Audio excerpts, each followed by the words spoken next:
Graines de parentalité. Dig Radio, Graines de parentalité. Anne-Laure Évrard.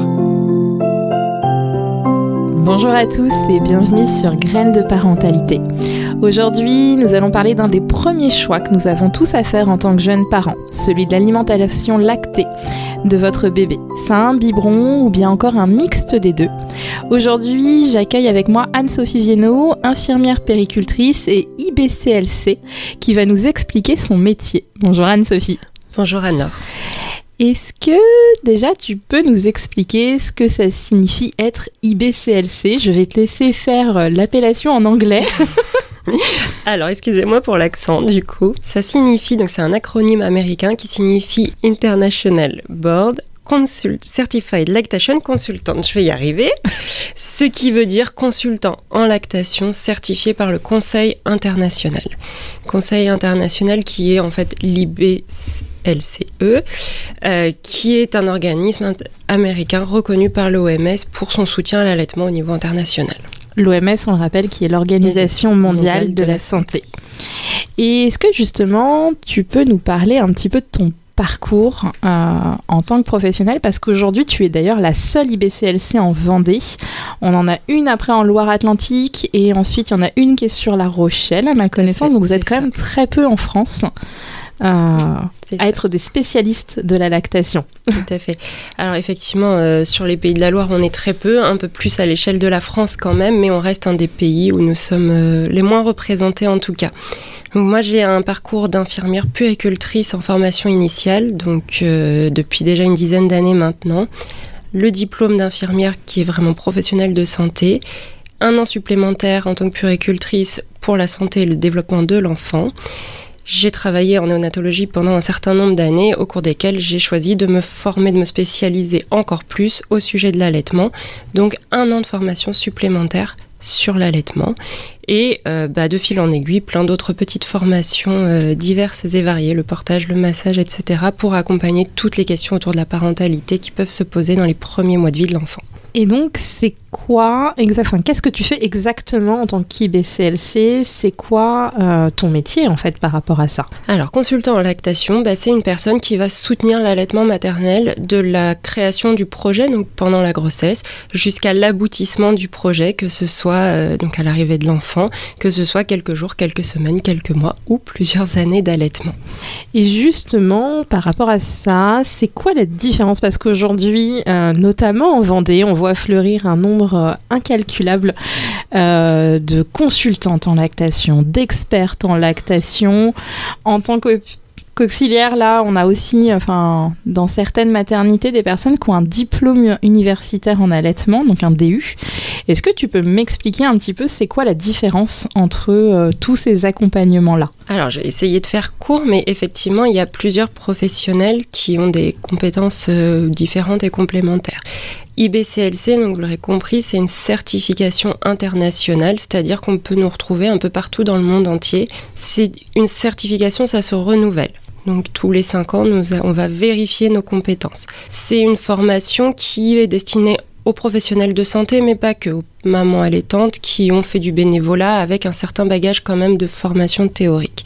En France, les seuls organismes de formation sont destinés aux professionnels de santé. C'est pour ça qu'on trouvera principalement des professionnels de santé IBCLC, mais quand même quelques personnes qui n'ont pas ce bagage-là au départ. D'accord. C'est une formation qui est centrée bien sûr sur la théorie et les preuves scientifiques de l'allaitement maternel, mais qui va aussi sur l'accompagnement, la relation d'aide, l'écoute, l'empathie. Donc on est vraiment pratico-pratique. Vous avez le DU d'allaitement dont tu parlais, Anne-Laure, qui est un diplôme donc universitaire qui se retrouve sous l'acronyme DULHAM, le plus généralement, qui veut dire diplôme universitaire en lactation humaine et allaitement maternel.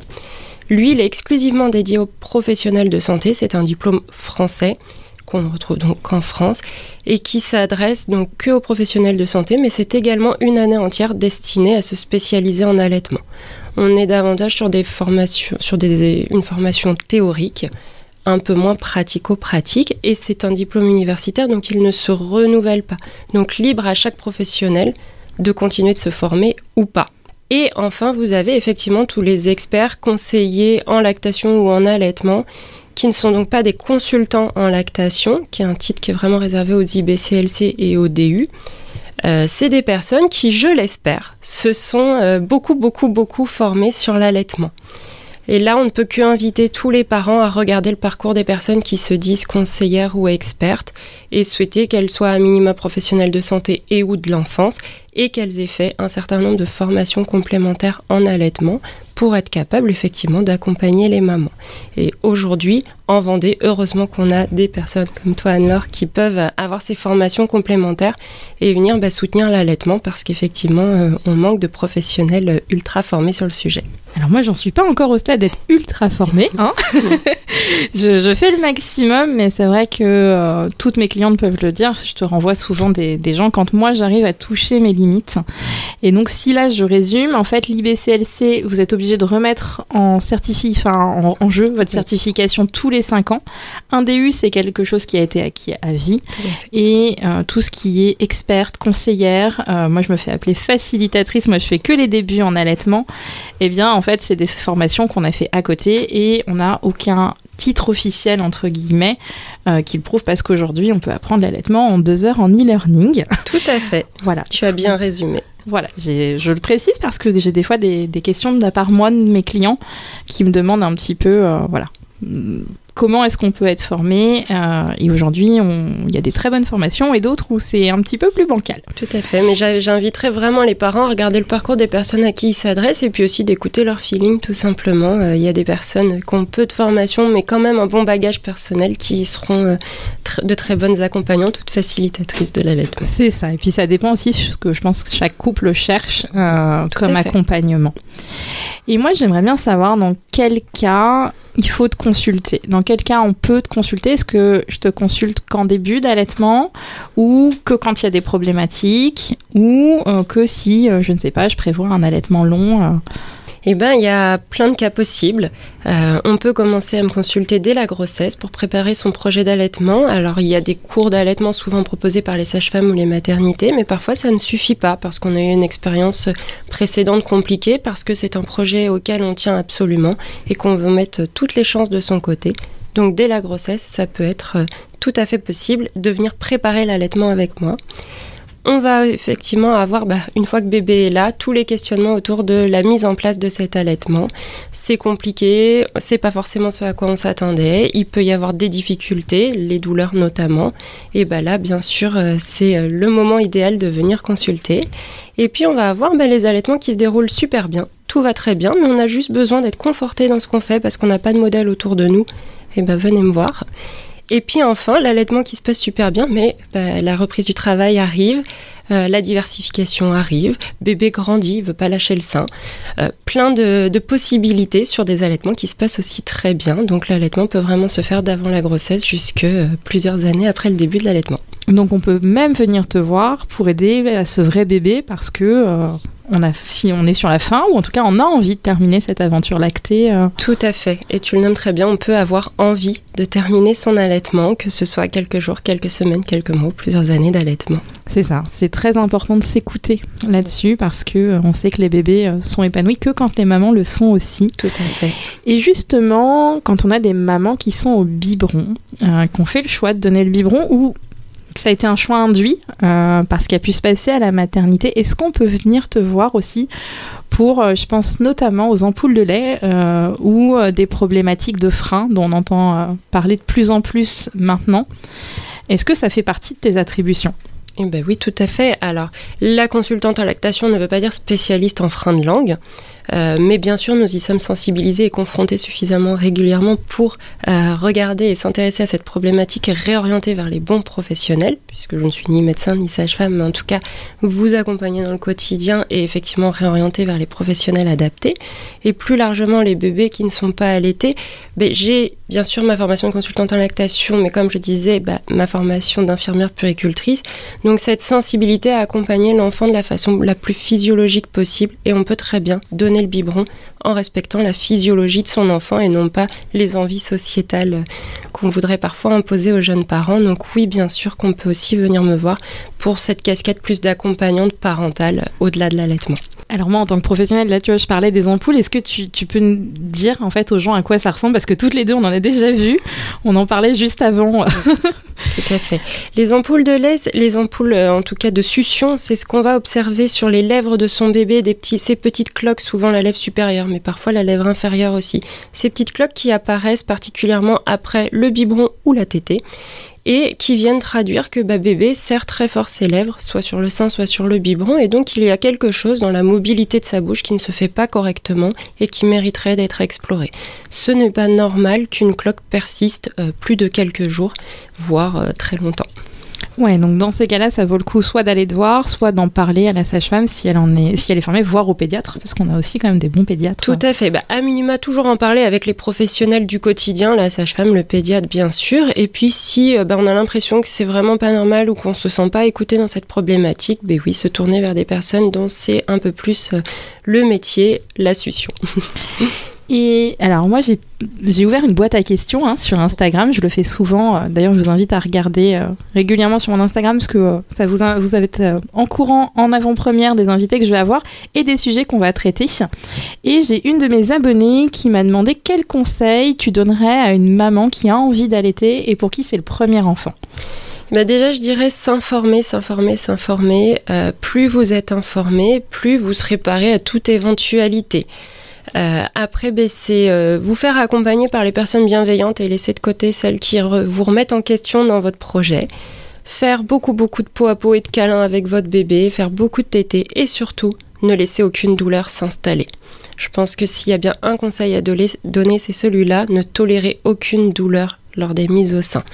Un allaitement peut être inconfortable parce que la succion revient très fréquemment, surtout les premiers jours, mais ça ne doit jamais atteindre la douleur. Pas plus de quelques secondes sur une tétée et pas plus de quelques jours à la suite. D'accord, et ça c'est hyper important de le rappeler parce qu'il y a quand même un mythe là-dessus et on va en reparler dans une prochaine émission justement de tous ces mythes autour de l'allaitement qui perdurent en fait, que c'est normal qu'un allaitement ça fasse mal et que de toute manière allaiter ça fait mal et qu'il faut serrer les dents un bon coup. Tout à fait, ça se véhicule encore beaucoup cette idée-là et pourtant les statistiques sont formelles, la douleur est la première cause d'arrêt de l'allaitement maternel, soit parce que c'est normal, on n'insiste pas quand on a trop mal, soit parce qu'il y a quelques mamans qui tiennent bon coûte que coûte, mais en fait c'est toujours le signe d'un allaitement inefficace, donc la lactation va cesser d'elle-même si elle n'est pas entretenue correctement. Et justement, par rapport à ces informations, j'ai une abonnée qui m'a demandé si tu trouvais que ces dernières années, il y avait une hausse de l'information sur l'allaitement ou au contraire une hausse de la désinformation autour.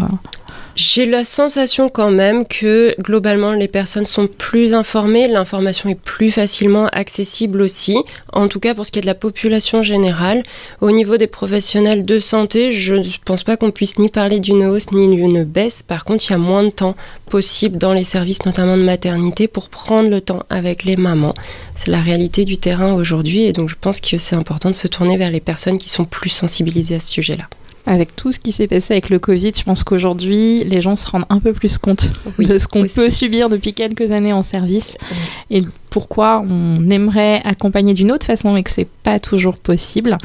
Et justement, quand on a envie de s'informer, est-ce que tu as des ressources, des sites à conseiller plus que d'autres où l'information serait sûre, entre guillemets Alors, c'est vrai que en France, c'est quand même assez compliqué l'allaitement maternel. On a assez peu de ressources fiables. On a quand même le site de la Leche League, qui est l'association de soutien à l'allaitement par excellence, qui est une association internationale et qui vient regrouper l'ensemble des données les plus à jour, avec beaucoup d'articles, des études scientifiques et puis des conseils pratico-pratiques par des professionnels de l'allaitement. Après, il y a plein de blogs qui peuvent être très bien menés par des personnes qui partagent leur expérience. Moi, je pense qu'il ne faut pas s'enfermer dans une idée, mais prendre ce qui nous parle à nous. Et au niveau des associations, parce qu'on en a quand même, donc il y a la Leche League en Vendée qui fait des réunions pour les parents. On a également l'Or Blanc, Tout à fait. avec des marraines d'allaitement. Est-ce que c'est une association sur laquelle tu renvoies des fois des mamans qui ont peut-être un peu envie de soutien et de discuter Oui, tout à fait. Ces associations, effectivement, garantissent quand même un minimum de connaissances des accompagnantes ou des bénévoles qui peuvent accompagner les mamans, et c'est réellement un soutien pour le quotidien. Moi, j'ai proposé un accompagnement ponctuel, mais effectivement, pour le quotidien, on a parfois d'avoir son coach motivant, et ces bénévoles, elles ont un peu ce rôle de coach, de se soutenir, de dire « Allez, tiens, bon, ça va bien se passer ». Et elles ont aussi leurs limites, et elles savent les nommer, parce qu'elles ont ces formations qui leur permettent de connaître leurs limites et de renvoyer vers les professionnels au bon moment. Connaître ses limites, c'est tellement important quand on accompagne.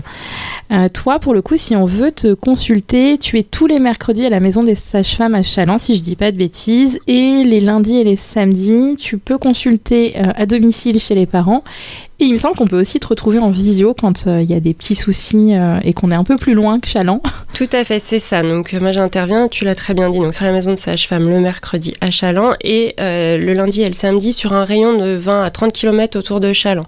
Donc effectivement, pour les personnes qui ne peuvent pas venir jusqu'à moi le mercredi et pour lesquelles je ne peux pas aller jusqu'à elles les autres jours, la visioconsultation reste une option intéressante, pas optimale mais intéressante, pour faire déblayer le maximum des questionnements qu'il peut y avoir autour de l'allaitement.